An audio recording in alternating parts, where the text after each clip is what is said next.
그런데 이 방법이 여러분의 회복에 도움이 되지 않을 수도 있다는 사실 알고 계셨나요?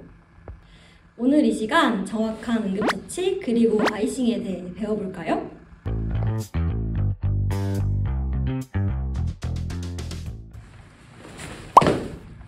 아이싱, 우리 몸에서 어떤 일이 일어날까요?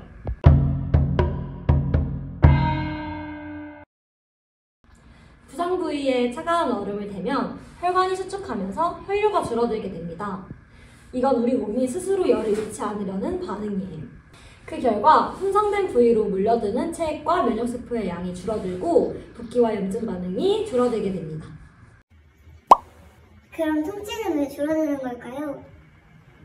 차가운 자극은 신경신호의 전달 속도를 늦춥니다. 즉, 통증 신호가 뇌까지 전달되는 시간을 끌어주는 건데요. 그래서 우리는 아프다는 느낌을 덜 받게 되고 이게 바로 자연적인 마취 효과입니다. 잘못된 아이싱 방법에는 어떤 것이 있을까요? 첫 번째, 부상 부위에 아이싱을 밀착하지 않는 경우. 두 번째, 최대 30분을 초과하는 경우. 세 번째, 피부에 바로 아이싱을 대는 경우가 있답니다.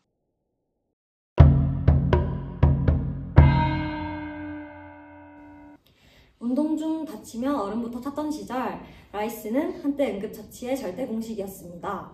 하지만 지금은 그 공식이 바뀌고 있습니다. 1990년대에 들어서면서 라이스는 한 단계 발전하여 프로텍션, 즉 보호 개념이 추가된 프라이스로 변화하게 됩니다. 손상된 부위를 안전하게 보호하는 것이 회복의 첫걸음이라는 인식이 생겼기 때문입니다. 이때까지도 여전히 아이싱은 응급처치의 중심이었습니다. 그러나 2010년대 이후 과학은 다른 이야기를 하기 시작했습니다. 연구에 따르면 아이싱은 염증을 잠시 줄일 뿐 혈류와 대식세포의 작용을 늦춰 근육 재생을 방해할 수도 있다는 사실이 밝혀졌습니다. 그 결과 새로운 응급처치 프로토콜인 피스앤러브가 등장하였습니다. 여기서 피스는 초기 손상 단계에서, 러브는 회복기 단계에서 적용됩니다. 그럼 아이싱을 아예 하면 안 되는 거 아닌가? 그건 아닙니다! 아이싱은 언제, 어떻게 하는지가 핵심입니다.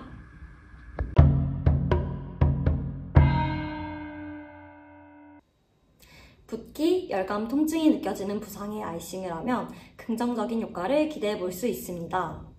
이때 아이싱은 부상을 당한 직후 24시간 이내에 실행하며 유지 시간은 15분에서 20분씩 2-3시간 간격으로 하는 것이 권장됩니다. 그 이유는 심각한 부상이 아닌 경우에는 24시간 이내에 염증 반응이 서서히 사라지며 최대 권장 시간을 넘을 경우 동상의 위험이 있기 때문입니다.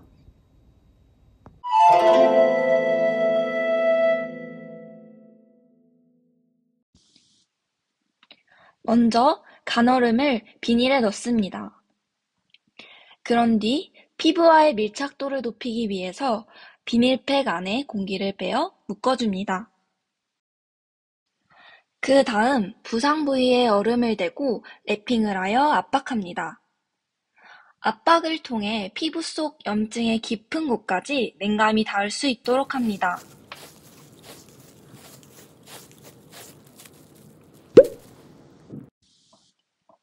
이 상태에서 15분에서 20분 정도 아이싱 할 수 있도록 합니다.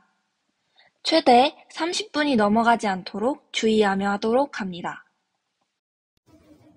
근데 간얼음이 집에 어디 있습니까?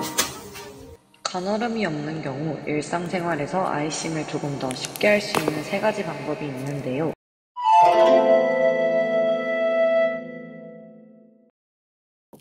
첫 번째로는 종이컵에 물을 얼려 아이싱을 하는 방법입니다. 종이컵에 물을 가득 채운 후 꽝꽝 얼린 얼음의 밑쪽 부분의 종이를 뜯어 부상 부위에 5에서 10분 정도 마사지하며 아이싱하는 방법입니다. 마사지를 할 때에는 한 곳에만 얼음을 대고 있는 것이 아닌 얼음을 돌려가며 마사지 해주어야 하고 마비감이 들면 즉시 멈추어야 합니다.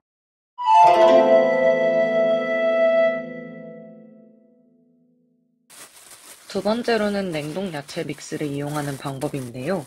냉동 야채 믹스나 과일 등을 비닐봉지에 넣고 평평하게 편 후 공기를 최대한 뺍니다. 언더랩 및 수건 등 피부를 보호할 수 있는 것을 댄 후 냉동 야채를 아이싱할 부위에 올려 간얼음과 동일하게 아이싱 요법을 진행합니다.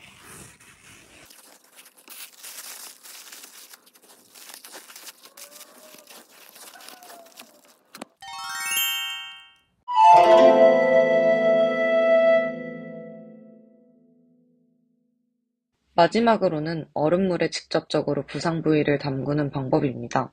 여기서 잠깐, 집에 온도계가 있는 경우가 흔할까요? 적절한 물의 온도는 어떻게 맞출까요? 정석대로라면 얼음을 한 컵씩 넣어가며 12도에서 15도의 온도로 아이싱을 하는 것이 이상적입니다. 하지만 온도계가 집에 있는 경우는 드물죠.